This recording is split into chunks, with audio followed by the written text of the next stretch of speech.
السلام علیکم رحمۃ اللہ وبرکاتہ۔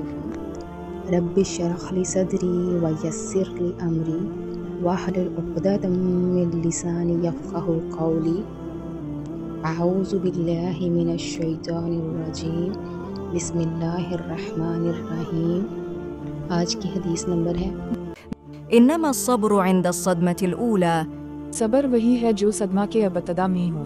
یہ حدیث نبی کریم صلی اللہ علیہ وآلہ وسلم سے منقول ہے اور اس کا مطلب یہ ہے کہ حقیقی صبر وہی ہوتا ہے جو کسی مشکل یا صدمہ کی پہلی ضرب کے وقت دکھایا جائے، یعنی جب کوئی مصیبت، غم یا حادثہ پیش آتا ہے تو اس کے فوراً بعد صبر کرنا اصل صبر کی علامت ہے۔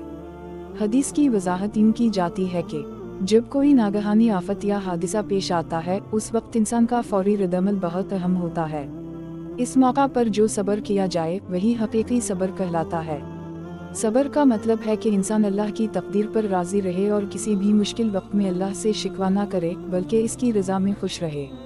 اس حدیث سے یہ سبق ملتا ہے کہ مصیبت کے وقت انسان کو اپنے جذبات پر قابو رکھنا چاہیے اور جلد بازی میں کوئی غلط فیصلہ نہیں کرنا چاہیے۔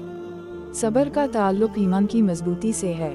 جو شخص اللہ کی رضا میں راضی رہتا ہے اور مشکلات کو صبر کے ساتھ برداشت کرتا ہے وہی اللہ کے نزدیک بلند مقام حاصل کرتا ہے۔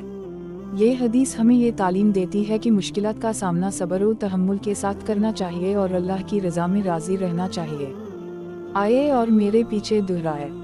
انما الصبر عند الصدمة الأولى۔ انما الصبر عند الصدمة الأولى۔ صبر وہی ہے جو صدمہ کے ابتدا میں ہو۔